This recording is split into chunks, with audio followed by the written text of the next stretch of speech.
help Dad stay out of prison. Yeah, I'm sorry, Morgan. I can't do that.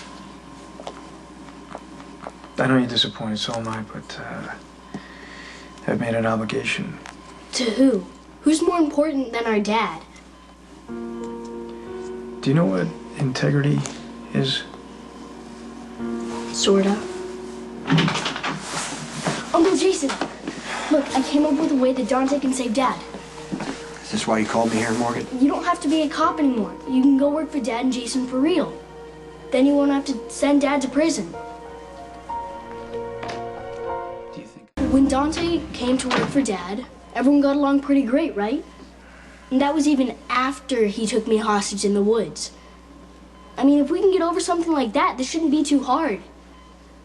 All you have to do is go back to working for Dad and stop being a cop. It's not that simple, Morgan. I know. Uncle Jason has to agree to it, right? It'll never work. Why not? When I was working for your father, I was undercover. Our dad. I was doing it as a cop. I just didn't tell anyone. People change careers. No, my job, it's more than just a job. It's a vocation. I took an oath to protect people. That's what Jason does. He's a protector. It's not the same, Morgan. Yeah, I swore to uphold the law. That was before you knew about Dad. Look, I know, Morgan, that you want this to work out, but you can't fix this. Okay, so you need to let it go. So you fix it. We'll do our best. Promise? Because opening day's in 47 days. And I think the coolest thing in the world would be for you, me, and Dad to go see the Yankees together. So think about that.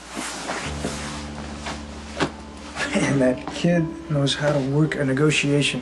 He's a setup man, you the closer? Trust me, I didn't put Morgan up to anything. Well, you definitely didn't stop him. You just tried to get him to do what you couldn't get me to do yourself. Protect Sonny. And I'll tell you right now, I'm not going to bat for a mob boss.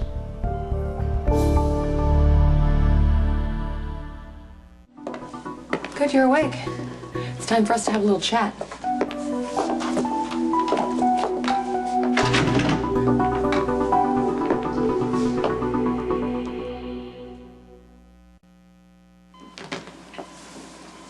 You look okay. Yeah, sorry about not coming to the christening. A bullet in the chest and a new father I've had a lot on my plate. I can't imagine what you're feeling right now. And you probably can't imagine what I'm feeling. Well, this should be interesting. There isn't no one who's suffering from this. You, Sonny, Michael, Morgan, me. Then there's Lulu. We're eventually going to have to talk about Lulu and what your intentions are.